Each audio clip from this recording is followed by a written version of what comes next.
نن می شپ زیر زیر وګورا لزوان یما وخته نن می شپ زیر زیر وګورا لزوان یما ما د هر ظالم پسر خپای خد افغان یما. بسم الله الرحمن الرحیم. د ټوله روخلې ولمانه مشرونه کشرونه ځوانونه په اجازه وخت کام دی ملګری دلته تفصیلی مجلسونه وشول. محب یو خبره وکړه چې د وطن واکدار جرنیل میجر کرنیل دغه واکدار دغه میجر دغه جرنیل دغه وطن د سکول وړکي په وینه لمبولي دي. دغه جرنیل د علما سرینه کټ کړي دي. دغه جرنیل د مشر صاحب پرې کړی دی. دغه جرنیل د مو کور وران کړی دی.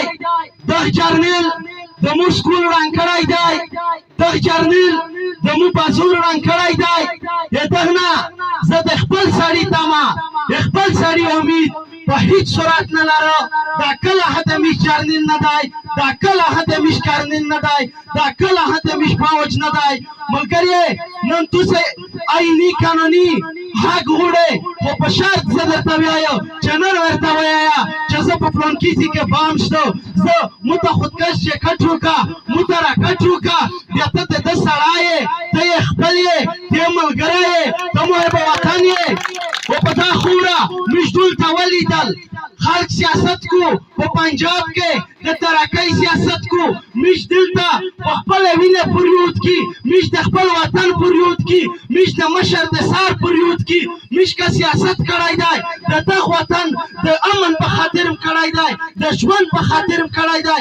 په دا خوره موږ داسې خلک لیدلی دی چې د مو سر به پرې کوو د فوج سر به پرې کوو. او د مو د شمالي وزیرستان کورونه پاپنه 33 میلیونه ډالر ته وخستل.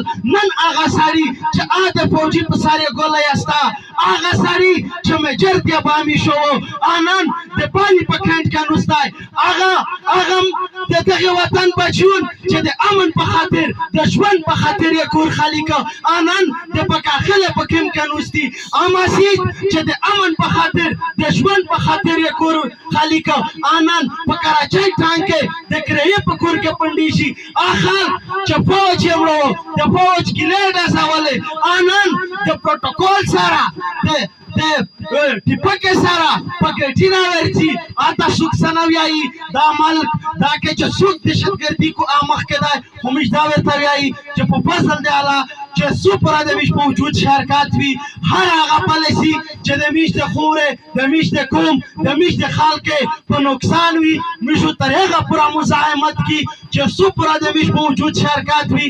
وخت ډیر نه وخلو په دې څو شهر در نجازات وخلما چې بیا نه تو راپورته شي نه سر په وینو رنگ شي چې بیا نه تو راپورته شي نه سر په وینو رنگ شي.